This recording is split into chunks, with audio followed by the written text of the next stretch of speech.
Bueno, buenos días. Ahora sí, como decía, vamos a presentar hoy para discutir el tema un poco es trauma de tórax. ¿Ah? La idea es hacer varias presentaciones de diferentes tipos de trauma, hablando del cuerpo traumatizado, pero quisimos empezar con algunos de pies a cabeza y empezar con el medio, vamos a empezar con trauma de tórax. ¿Ah? Es más que nada generalidades, pero bueno, a veces refrescar un poco la memoria. ¿Ah? No la tengo mal, que está nerviosa que está. Suerte. Bueno, gracias.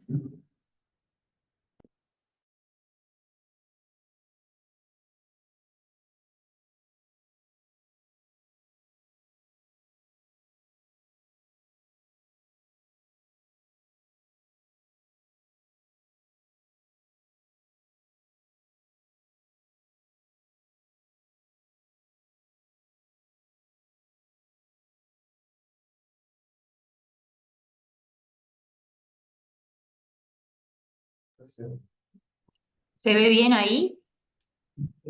Sí. Bien. Sí, pasa la diapositiva. Ahí. Bien. Para organizar un poco la clase, vamos a hablar sobre la importancia del tema. Vamos a hablar sobre la clasificación, una clasificación grande de los traumatismos de tórax. Después vamos a ver cómo vamos a valorar las lesiones y vamos a valorar la importancia de la valoración sistematizada, primero con una evaluación primaria que va a estar formada por el triángulo de evaluación pediátrica, el ABCDE y una evaluación secundaria que va a tener sus características también. Y después vamos a ver cómo son los diferentes tipos de lesiones, cómo las vamos a reconocer y el manejo. ¿Por qué es importante el trauma de tórax? Porque constituye la segunda causa de muerte en la infancia en Europa y en Estados Unidos, después de los traumatismos cráneoencefálicos. Y en Uruguay se ha notado un aumento de lo que son los siniestros de tránsito, las lesiones por maltrato y por armas. Lo otro que tenemos es que lo vinculado a la anatomía pediátrica, que el esqueleto de los niños en la edad pediátrica está completamente calcificado, tienen múltiples centros de crecimiento activos y eso los hace más flexibles. Y eso hace que se reduzcan el riesgo de fracturas. Entonces también nos da la pista de que si nos encontramos ante un traumatismo de tórax y presenta una fractura costal, es muy probable que estemos ante un, un accidente con un trauma alta que implicó transferencia masiva de energía. Después, la importancia del tratamiento inmediato, oportuno, que esté basado en una organización que esté sistematizada, que esté ordenada, con prioridad en las lesiones que son más letales en un principio para prevenir las complicaciones y, bueno, y mejorar el pronóstico del paciente. Y de la mano con la incidencia, la prevención y la educación. Bueno, de la clasificación de las lesiones, pues tenemos los traumatismos cerrados de tórax y los traumatismos abiertos. De los traumatismos cerrados, son la mayoría, son el 85 al 90% de los casos, y el mecanismo por el cual se producen más frecuentemente es por traumatismo directo, por compresión y el mecanismo de desaceleración. Y por lo general suelen ser por siniestros de tránsito, por atropellos o por caídas de bicicleta. Y dentro de los traumatismos cerrados, los más frecuentes son las fracturas costales y la contusión pulmonar. El traumatismo abierto, por otra parte, si bien tiene menor incidencia, es el que presenta mayor mortalidad. Por frecuencia son los producidos por heridas de arma blanca o arma de fuego. Y de los traumatismos abiertos más frecuentes tenemos el neumotórax, el hemotórax, la laceración pulmonar y la lesión de grandes vasos. Bien, sobre la evaluación de las lesiones. No, habíamos dicho en el inicio que tenemos un reconocimiento primario que va a ser al minuto cero, que va a estar constituido por el triángulo de evaluación pediátrica, el ABC, y no más, dice la bibliografía, de minuto 5, ya tendríamos que estar en el reconocimiento secundario, que va a estar basado en la exploración de pies a cabeza y la historia clínica.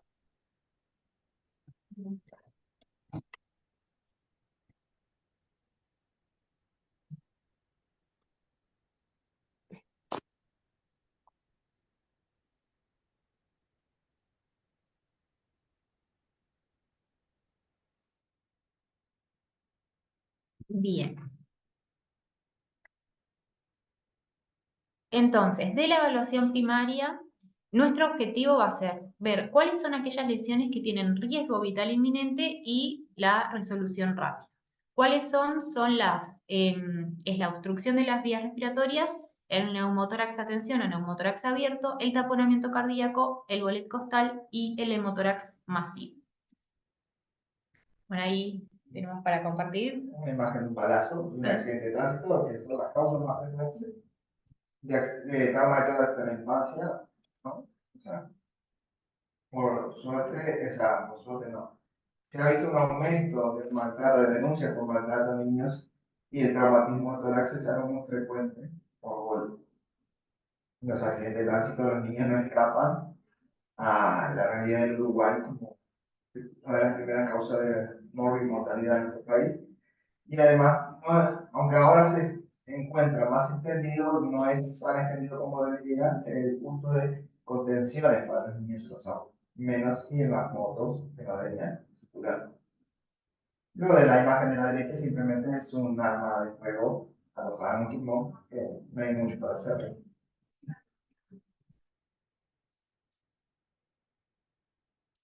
Bien, Bien, entonces de esta evaluación primaria vamos a aplicar primero el triángulo de evaluación pediátrica, que nos va a hablar sobre el estado fisiopatológico del paciente, y esto tiene un vínculo estrecho con el grado de urgencia de la atención. Entonces, lo importante del triángulo de evaluación es que nosotros en menos de un minuto, simplemente mirando y escuchando al paciente, vamos a poder obtener esta información que decía sobre el estado fisiopatológico. Y vamos a ver los tres lados de este triángulo, que van a ser la apariencia, la presencia de trabajo respiratorio y la circulación cutánea. De la apariencia nos va a orientar nos da una idea sobre la oxigenación y la perfusión cerebral, y su alteración nos puede indicar disfunción del sistema nervioso central. Entonces, ¿qué es lo que vamos a valorar? Que el niño tenga un buen tono, si es un niño que está flácido, si está hipotónico, si tiene tono aumentado. Después, la reactividad, la mirada, si tiene la mirada perdida, si tiene la mirada vidriosa, si hace contacto visual. Después, el consuelo, si calma con los padres, si es un niño más grande, si calma al hablar con los padres. Y después del llanto y del lenguaje, si tiene un llanto monótono, débil, apagado, y de la voz, si tiene del lenguaje que se acorde a la edad, en el caso de que tenga un desarrollo neurológico acorde, digamos, sino el relato de los padres, que te diga que no se está expresando de forma normal. Después, del trabajo respiratorio nos va a dar una idea de la ventilación y de la oxigenación, y como decía, siempre mirando y escuchando. El trabajo respiratorio es mejor indicador que la frecuencia respiratoria y que la auscultación de la oxigenación y de la ventilación. Entonces, ¿qué podemos escuchar? Ruidos que nos orienten a obstrucción de la vía aérea superior, como gruñido, ronquido, estridor, disfonía, o ruidos que nos orienten a obstrucción de la vía aérea inferior, como por ejemplo las sibilancias. Otro ruido que tenemos es el quejido expiratorio.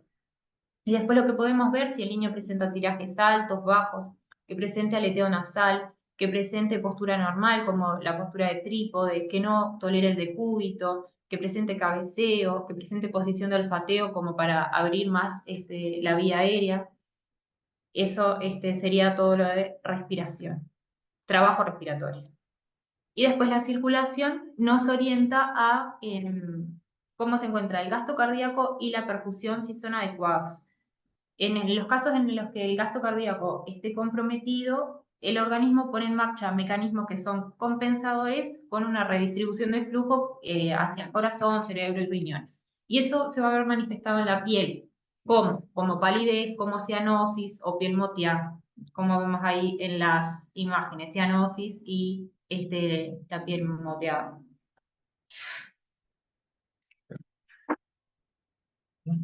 Siempre, esto lo hablamos cada que nos vamos a charlar, siempre como para empezar a evaluar al niño, siempre que hable de la sociedad. Es a golpe de ojo, siempre en este caso va a ser enfocado a nuestro traumatismo de tórax. Entonces nosotros lo primero que vamos a tener que ver, obviamente sacando un politraumatizado, enfocándonos solo en este tema, es el tórax. El niño tiene trabajo respiratorio, ese trabajo respiratorio es intenso, se le siente un estridor, se le siente un ruido respiratorio, tiene una obstrucción de la vía aérea. Nosotros siempre es TEP y ABC. Entonces, nosotros cuando vamos a evaluar, el TEP nos ayuda a guiarnos hacia el ABC. Entonces, si nosotros tenemos un paciente que va a estar estable, bueno, tenemos unos segundos más. Este paciente, obviamente, nunca va a ser un paciente azul, ¿no? Este paciente es un paciente que, al menos en nuestra puerta, va a ingresar, ¿no? Que es un paciente potencialmente. Puede no serlo, puede haber sido simplemente rodó la bicicleta y no tiene nada, pero no es un paciente que va a quedarse afuera esperando a ser visto más adelante.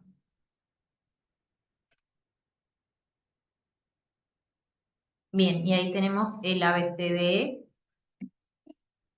Y empezamos por la A, que va a incluir la inmovilización cervical y la apertura de la vía aérea, teniendo en cuenta que la obstrucción de la vía aérea es una de las lesiones de riesgo inminente y que además es la primera causa de muerte.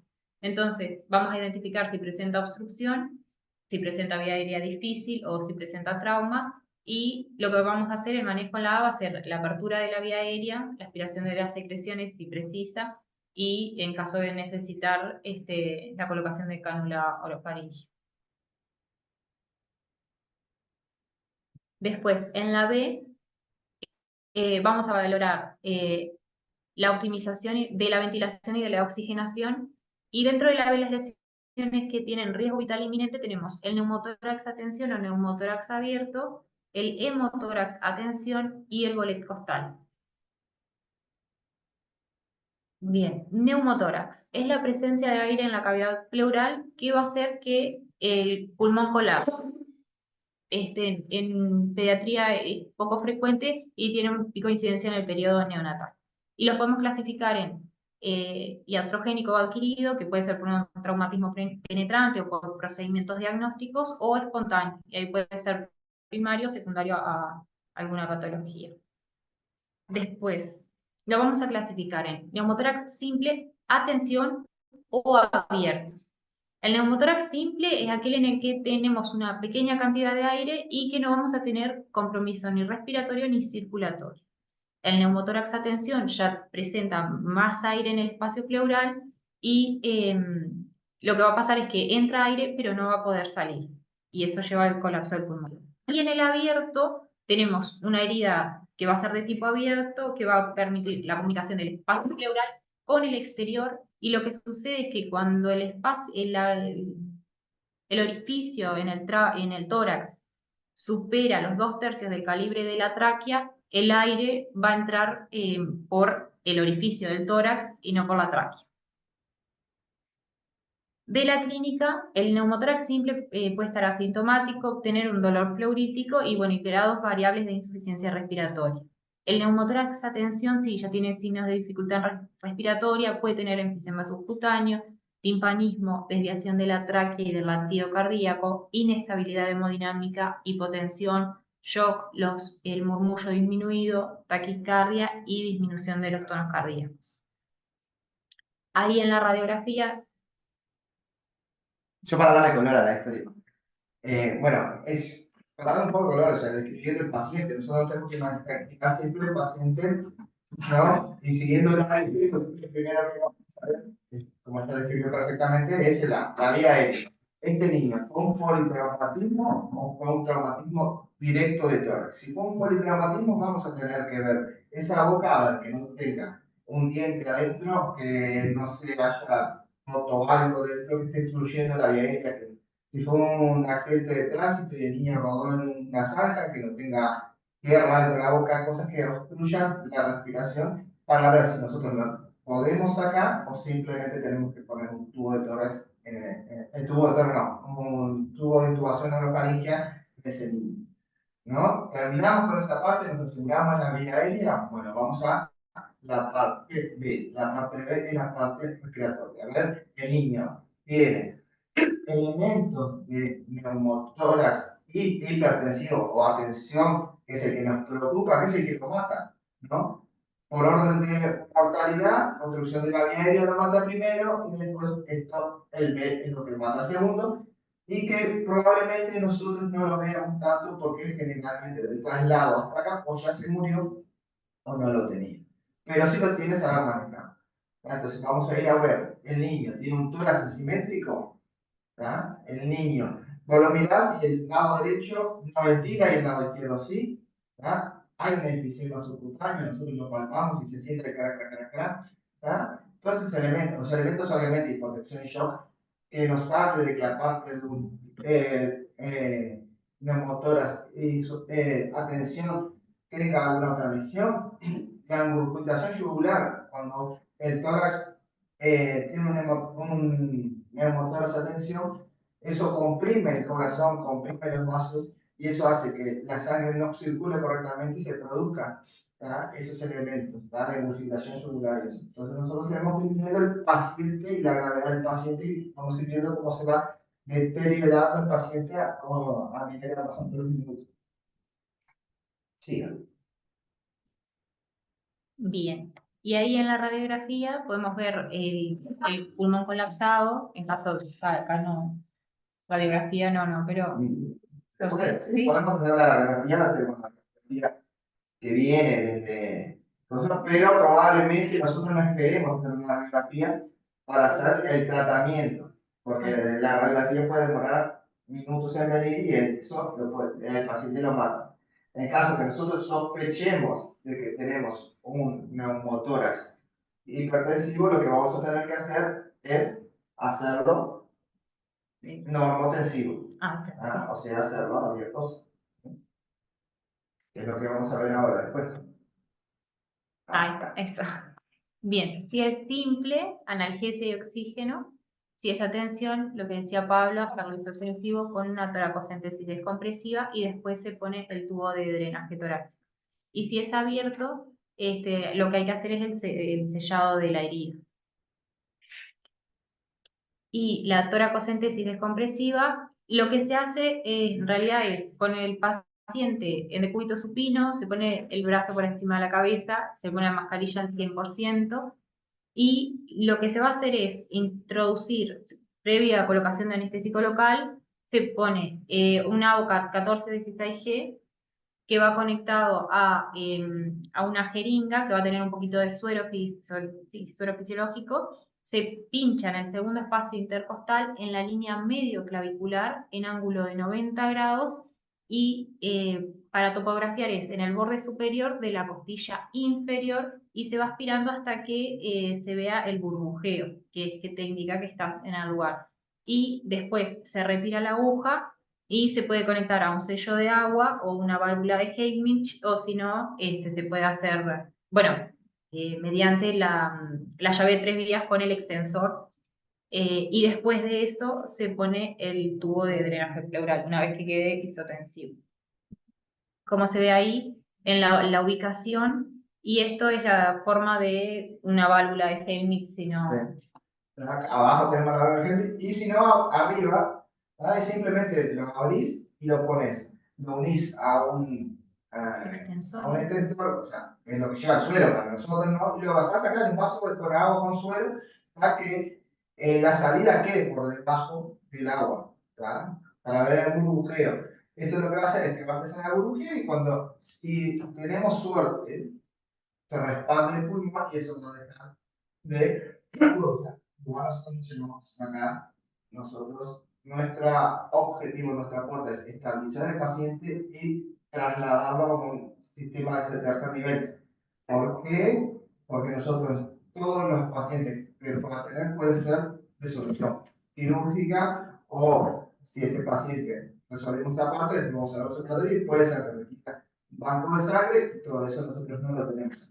Entonces, lo estabilizamos, hacemos el neumotórax hipertensivo o isotensivo, y el paciente va a mejorar la respiración, va a mejorar la circulación, así se expande el pulmón mucho mejor, pero lo importante es hacerlo isostensivo. En el caso de que sea un neumotórax abierto, lo que se coloca es una gasa que esté húmeda o que esté vaselinada y se pega por 3 de los 4 lados, digamos, dejando un lado libre, y lo que va a hacer es colapsar durante la inspiración y va a permitir la salida de aire durante la expiración. En el caso del hemotórax, que es otra de las lesiones que vemos en la B, va a ser, en vez de aire, la presencia de sangre. Podemos tener el simple, que es poca la sangre, digamos, en el espacio pleural, y no tenemos compromiso hemodinámico ni respiratorio. Ya cuando la cantidad de sangre supera los 25 cc kilo o es más del 25% de la volemia, hablamos de un hemotórax masivo. ¿Qué va a pasar? Se ocupa el espacio pleural, se colapsa el pulmón y vamos a tener compromiso respiratorio y bueno, y shock hipovolémico. Y para diagnosticarlo vamos a tener elementos de shock y la ausencia de ruidos respiratorios o matidez. Ahí es como se ve en la radiografía, vídeo esmerilado, el desplazamiento del mediastino y en una opacidad, bueno, tensa. El tratamiento cuando el hemotórax es pequeño es la conducta es expectante y vigilancia. Ya cuando es masivo hay que hacer reposición de la volemia, oxígeno al 100% y la descompresión se hace mediante el tubo de drenaje torácico.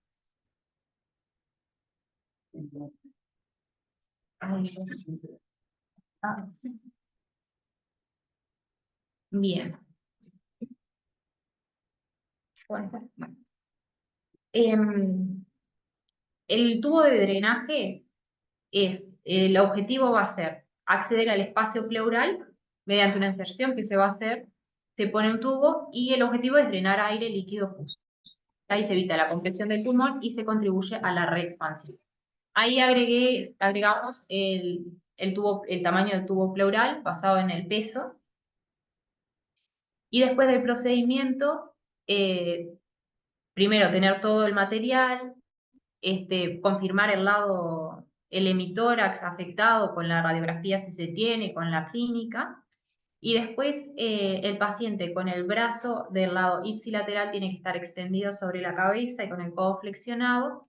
Se realiza la antisepsia de la zona, se coloca el campo estéril y lo que se hace es identificar la zona en la cual se va a colocar el tubo de tórax, que va a ser en el triángulo seguro, que está delimitado por el borde lateral del pectoral mayor, el borde anterior del dorsal ancho y una línea horizontal que va desde el pezón. Y ahí vamos a localizar cuarto, quinto espacio intercostal y va a ser donde se va a colocar el tubo, que va a estar cuarto o quinto espacio entre la línea axilar anterior y medio.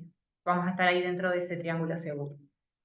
Lo que se hace es, se coloca anestesia y mientras la anestesia agarra, digamos, se mide el tamaño del tubo de tórax, que en realidad la imagen esta es como para describir la medida, desde la clavícula hasta donde se va a realizar la incisión con una pequeña curva, digamos.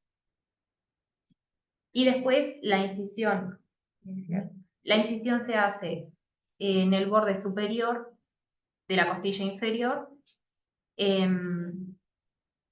y lo que se hace es insertar una pinza para abrir y llegar a la cavidad pleural.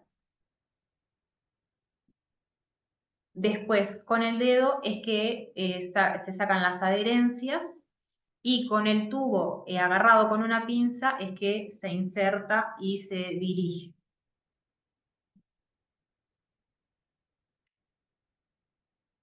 Después el tubo se fija con sutura, en los más pequeños con cinta, y después lo ideal sería hacer una radiografía de tórax para valorar que esté todo en orden. Cosa importante. Seguramente algunos de ustedes dirán, pero yo no voy a hacer eso en la puerta del hospital. Es importante conocerlo por el hecho de que si neumotórax hipertensivo no se soluciona con el ABOCAP, esta sería la opción. Entonces, el tiempo de espera que puede venir en clave 1 una ambulancia, el paciente se puede morir en el lugar. No es tan complicado como parece. Sé que algunas personas no lo han hecho, pero es para saber qué se puede hacer. Tenemos la opción acá. Nosotros en la puerta de emergencia de pediatría no tenemos, pero la puerta de auto tiene el material para hacerlo. Entonces, en el caso de que nosotros no hayamos podido resolver principalmente el neumotórax hipertensivo con el ABOCAT, que el niño se le esté muriendo, tenemos que saber que tenemos la posibilidad de hacerlo.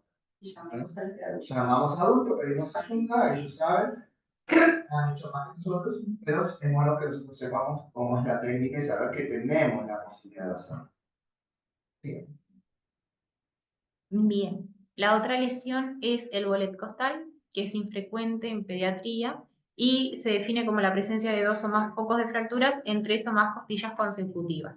Y lo característico del bolet es que vamos a ver cómo se retrae el segmento durante la inspiración y se expande durante la expiración. Y el 80% asocian contusión pulmonar.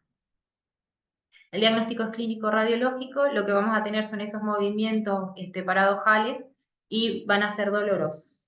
El tratamiento del bolet va a ser la inmovilización del segmento inestable, que puede ser poniendo presión con bolsas de arena o que el paciente se acueste sobre el lado que está afectado, oxigenoterapia, analgesia y fisioterapia respiratoria. Después de la C, la circulación, las lesiones con riesgo vital inminente que tenemos son el shock hipovolémico y el taponamiento cardíaco. Del shock hipovolémico lo decía. Esa es una tablita que es de la TLS, que nos habla de los grados, según la pérdida de volemia, grado 1 hasta de 750 hasta los más críticos. Es importante y saber que acá nosotros no vamos a recorrer sangre, no tenemos sangre para reponer. Lo importante es saber que tenemos que reponer con suero. Inicialmente cristaloides isotónicos, la fórmula es Holguín, ¿no? Que todos la conocemos, ¿verdad? Darle volumen y lo más importante es conseguir un inmediato traslado para ese niño. Nosotros, si tenemos un paciente que está en shock hipovolémico, es porque está perdiendo sangre por algún lado. En este caso, estamos hablando de trauma de tórax, es adentro del tórax. Adentro del tórax nosotros no vamos a poder parar el sangrado de ninguna forma por fuera, ¿no? Al menos por ahora. Así que necesitamos traslado. Volumen, traslado. ¿Ya? ¿Alguien quiere preguntar algo, quiere decir algo? Porque la veo muy tranquila acá.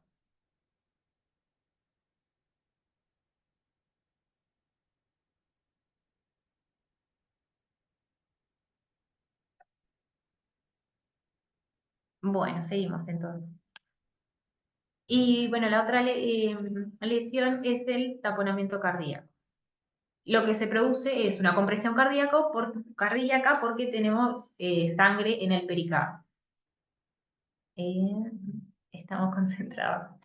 Bien, y tenemos la triada de Beck para el taponamiento cardíaco, que es la ingurgitación yugular, la hipotensión, que es refractaria a líquidos, y los tonos cardíacos apagados. La confirmación es con un ecocardiograma. Y bueno, y el tratamiento va a ser la pericardiocentesis evacuadora y el soporte hemodinámico, que se hace en la región subsifoidea con una inclinación de 45 grados respecto al tórax y va a estar dirigido hacia la línea media clavicular izquierda como se muestra en la imagen. Después tenemos la evaluación, sí. Hagamos una pausa respiratoria. Hasta acá llegan las que nos matan en los primeros. Eso de que si nosotros trabajamos, algunos de ustedes seguramente lo hacen, trabajan en una ambulancia y ven el accidente de tránsito, es el que lo mata antes de llegar al hospital. En nuestro caso, que estamos en el hospital, es lo que tenemos que lograr, que no lo mate antes de llegar al otro hospital, o sea, el hospital de tercer nivel. Por estas son las lesiones que pasamos, las que nos matan en los primeros 30 minutos, ¿verdad? Entonces, después de que el niño nos sobrevivió esos primeros 30 minutos, vamos a intentar ver las otras lesiones que son potencialmente graves, pero que no, si nos matan, nos van a matar en el percurso. Sí. Bien, y ahí tenemos la evaluación secundaria, que va a estar formada por la historia clínica y por la exploración minuciosa, como decía Pablo, una vez resuelta la urgencia vital. Y acá el objetivo de la evaluación secundaria es identificar el 70-80% de las lesiones que sean potencialmente mortales. Y esas son la contusión pulmonar, la contusión cardíaca, la rotura diafragmática, la rotura esofágica y la rotura traqueal. La evaluación secundaria, ahí hay un montón de información, pero en realidad va a ser la valoración de las constantes, frecuencia cardíaca, respiratoria, saturación, después inspección, palpación, auscultación y perfusión. Entonces tenemos de la inspección, de la caja torácica, cómo son los movimientos respiratorios, si tiene heridas penetrantes, abrasiones, hematomas. De la palpación, si tiene enfisema subcutáneo, alguna fractura, deformidad, el desplazamiento de la tráquea, la auscultación cardíaca y respiratoria. Después la percusión, si tiene matidez, si tiene timpanismo, y después la valoración de la frecuencia y el ritmo cardíaco para ver si tiene arritmias que son frecuentes en el trauma torácico, en la contusión cardíaca, y la presencia de actividad eléctrica sin pulso que nos pueda orientar a taponamiento, o neumotórax de tensión o rotura cardíaca. Y después pulsos y sensibilidad de las extremidades superiores. Bien, las lesiones que tenemos entonces son la contusión pulmonar, habíamos dicho, que es la más frecuente en la edad pediátrica, suele asociar otras lesiones intratorácicas y lo que se produce es traumatismo, se rompen los vasos, hemorragia y edema y el desequilibrio ventilación-perfusión. De la clínica vamos a tener taquipnea, hipoventilación, estertores y secreciones abundantes. Obviamente, cuando estamos hablando de contusión pulmonar, hablamos de los pequeños vasos, no estamos hablando de los grandes vasos que llevan un shock, ¿verdad? Por las dudas. En la radiografía se ve un infiltrado alveolar, bueno, es de densidad variable, que puede tener, que tiene los bordes pobremente definidos, y lo importante es que si se hace una radiografía, en caso que se haga, y es normal, no va a excluir el diagnóstico porque las lesiones van a tardar de 4 a 6 horas en aparecer. Y la técnica más sensible va a ser la tomografía, que va a permitir cuánto hay de lesión, las lesiones asociadas, complicaciones y si necesita asistencia mecánica. El tratamiento va a ser el oxígeno, la analgesia, la restricción de fluidos y la fisioterapia respiratoria. Y se resuelve entre el segundo y sexto día por lo general. Y como complicaciones pueden presentar infección o síndrome de distrés respiratorio. Otra lesión es la contusión cardíaca, que es poco frecuente y siempre sospechar cuando se habla de la cinemática los mecanismos que implicaron alta transferencia de energía, como en los accidentes de tránsito que tengan traumatismo en el esternón. Y por lo general asocian fracturas de clavícula, esternón o contusión pulmonar. Y de la clínica, el paciente puede tener dolor precordial, palpitaciones, disnea, se le puede escuchar soplos, los tonos apagados y puede tener hipotensión sistémica. En el electro se pueden ver extrasístoles, bloqueo de rama, alteración del segmento ST y taquicardia. Se pueden pedir troponinas y CKMB, pero es poco específico y tiene bajo valor predictivo negativo. El estudio en el caso de la contusión cardíaca es el más específico, es el ecocardiograma, que va a ver si tiene alteraciones de la contractilidad y la FEBI baja. Tener en cuenta que si es un paciente con inestabilidad hemodinámica y que tiene arritmias, obviamente va para UCI y necesita valoración por cardiología. Otra de las lesiones es la rotura diafragmática, que es secundario a un traumatismo que sea tóraco-abdominal, que ejerza presión y produce que vísceras abdominales pasen para la cavidad torácica. Por lo general, más frecuentemente se produce en el hemidiafragma izquierdo. Y de los síntomas, el paciente va a tener distrés respiratorio, que va a ser proporcional a la cantidad de intestino que sea herniado, dolor torácico irradiado a hombro, la respiración entrecortada, dolor abdominal, puedes ocultar los ruidos hidroaéreos en el tórax, disminución de la entrada de aire y el abdomen excavado. De la radiografía se ven las vísceras huecas en el tórax y el hemidiafragma, como se ve ahí, elevado. Y el tratamiento, lo que se hace es una sonda nasogástrica para descomprimir, y si hay distrés respiratorio, intubación y ventilación. No sé si quieres decir algo. De la rotura esofágica es excepcional en pediatría y la mayoría se producen por heridas penetrantes. Y los síntomas pueden ser inespecíficos, puede ser dolor retroesternal, que irradia hombro, que irradia cuello, odinofagia, disnea, enfisema subcutáneo. Y en la radiografía lo que se puede ver es aire retroesofágico, se puede ver neumotórax, como se ve acá, se ve neumomediastino, perdón, que se ve acá. Y lo otro que se puede ver es enfisema subcutáneo. El diagnóstico es con una esofagoscopía flexible o con esofagograma, y el tratamiento es con cobertura antibiótica, se tiene que hacer drenaje torácico y cirugía. Y después tenemos la rotura traqueal, que es rara en niños y que por lo general asocia a lesiones de esófago o de grandes vasos. Por localización, lo más frecuente es el bronquio principal, le sigue la tráquea y los bronquios distales. Y de los síntomas tenemos enfisema subcutáneo, neumotórax masivo, con fuga aérea persistente, estridor, disfonía, hemoptisis, neumomediastino, y también el diagnóstico se confirma por broncoscopia. Del manejo tenemos la estabilización de la vía aérea, y en caso que se necesite intubación tiene que ser guiada por broncoscopía. Y la intubación tiene que ser del bronquio que no esté afectado. Y en las lesiones más pequeñas el manejo va a ser conservador siempre que tengas la reexpansión pulmonar. Después tenemos las lesiones que no tienen riesgo vital, que son el neumotórax simple, riesgo vital en el momento. Inmediato. Ahí está. El neumotórax simple, el hemotórax simple, la fractura costal, la fractura clavicular y escapular. De la fractura costal, como habíamos dicho al principio, siempre que tenga fractura costal, como lo que hablábamos de la fragilidad de los huesos,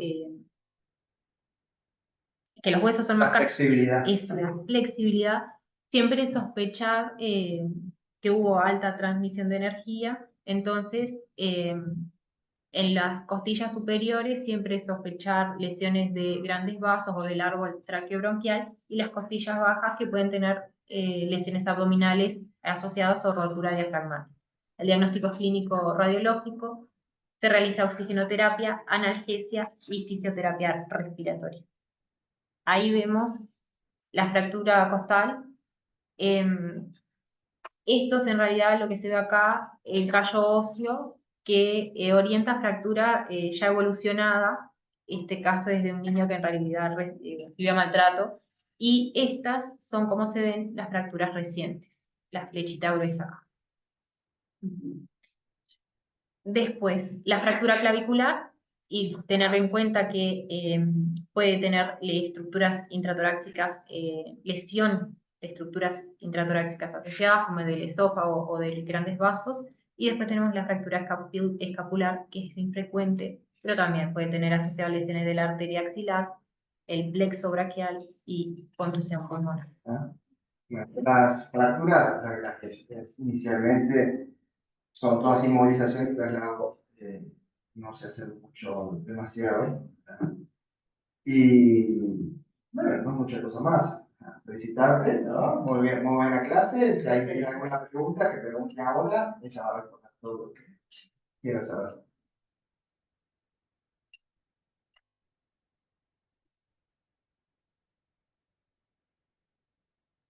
Respondan que no, si no tienen preguntas. Sí, ya cerramos el Zoom. En el chat, por lo menos. Bueno.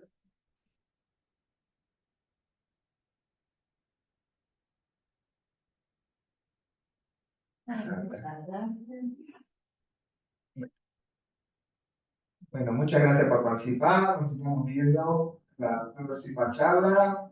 La jefa nos dirá después de que es, un poco que se sigue por trauma. Y si no,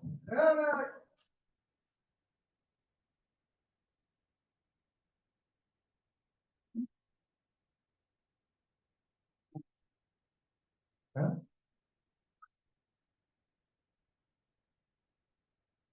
¿Cómo? Lo que la puedo pausar. Genial. Chao. Chao, gracias. Gracias a todos, un gusto. Ay, Gracias.